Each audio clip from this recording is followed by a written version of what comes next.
And then Senator Cornyn sent you guys a letter expressing concern about the tips at whitehouse.gov and what that meant, what exactly you were seeking in terms of disinformation. I got a statement from Linda Douglas earlier, and I assume that just from what she suggests in her response, you guys are not going to be saving the names or the IP addresses, anything along those lines? Nobody is collecting names.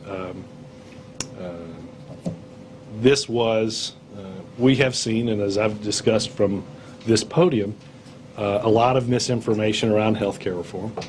Some of it, I think, spread purposefully. We have used, on many occasions, the website to debunk things that are simply not true. We ask people if they have questions about health care reform and about what they're hearing about its effects on them to let us know, and we'd provide them information to show that that wasn't true. But nobody's collecting names. But is it misinformation that in 2003 President Obama, then a state senator, supported a single-payer health care system?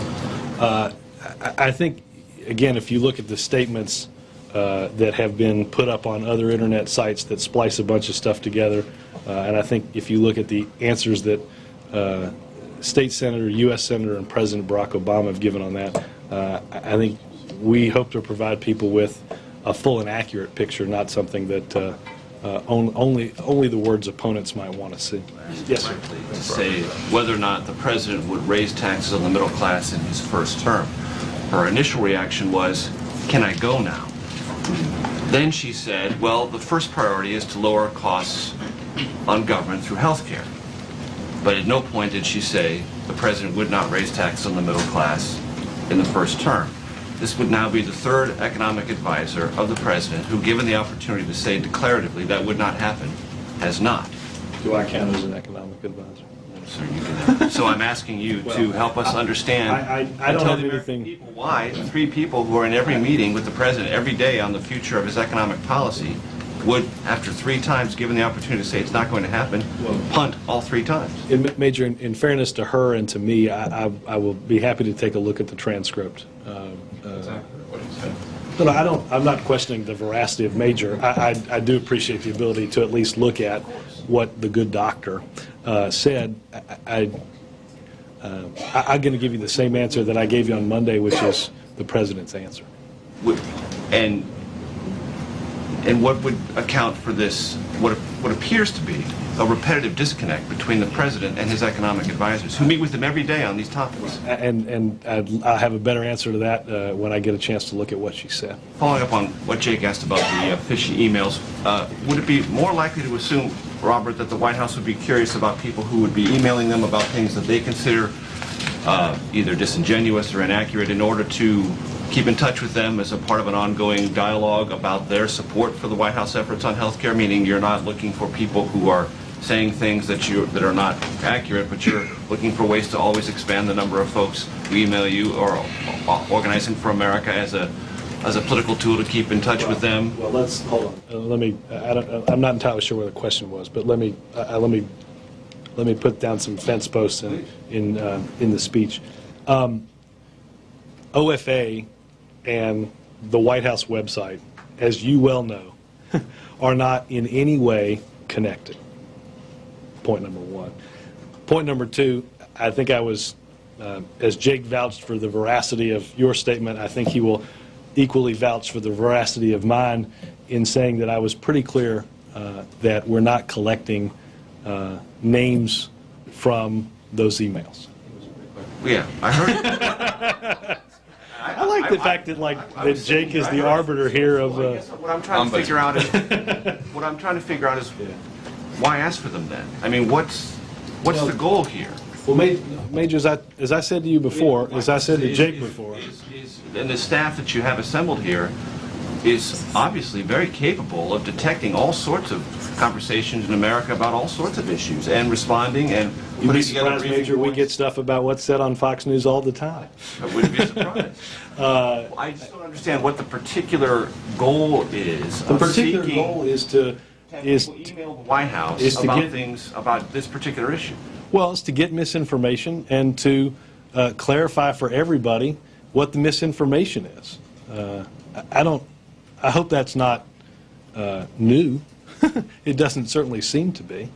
What, the existence of so-called misinformation, or the White House soliciting No, the descriptions and the emails? White House looking to correct misinformation. When you make a mistake in your report, sometimes I email you, occasionally I call. Sometimes I just throw something against the wall. Occasionally it's all three. Ranger makes any mistakes in his report. That would be, let's not put Jake in that position. But Major, we've discussed in here seniors having a misimpression about what is contained in a bill. We've talked about all sorts of things that are misconceptions in here. To people emailing the White House. And all we're asking people to do is, if they're confused about what health care reform is going to mean to them, we're happy to help clear that up for them. Nobody's keeping anybody's names. I do have your email. That is, As I have yours. maybe I assume that's because I assume future mistakes, but I'm not going to say that. But nobody's collecting information. Everybody is trying to give people only the facts around what we all understand is a very complicated issue. Yes, sir. Do you know how many emails have been sent to the flag at whitehouse.gov address? And secondly, isn't the White House required by law to save all correspondence it receives? So we'll be informing individuals whose emails have been forwarded that they might want to have a chance to correct the historical record about the alleged fishiness of their emails. I for the life of me, didn't understand your question. Is the White House Obviously, required to there's a save these national, emails? obviously, the National Archives documents correspondence with the White House. So the people whose emails have been forwarded, they won't be informed that their emails are being forwarded to the government. Maybe I'm missing something. I'm sure you're hatching some nefarious plot, but I for the life of me, can't understand it. Yes, sir. Yeah, thanks, Robert. Yes, just if you could go back to the 2003 video, and separately from any question as to whether there's a mischaracterization of the legislation, President Obama did say in 2003 that I happen to be a proponent of single-payer universal health care plan. As recently as last June, he told the AMA there are some countries where a single-payer system works pretty well. And just want to ask, is that the president's preference, or was it? No, I think the president. Has it changed since that time? The president's preference on a health care plan, he had an opportunity to outline, debate, and discuss in an almost 2-year campaign for president from 2007 to 2008.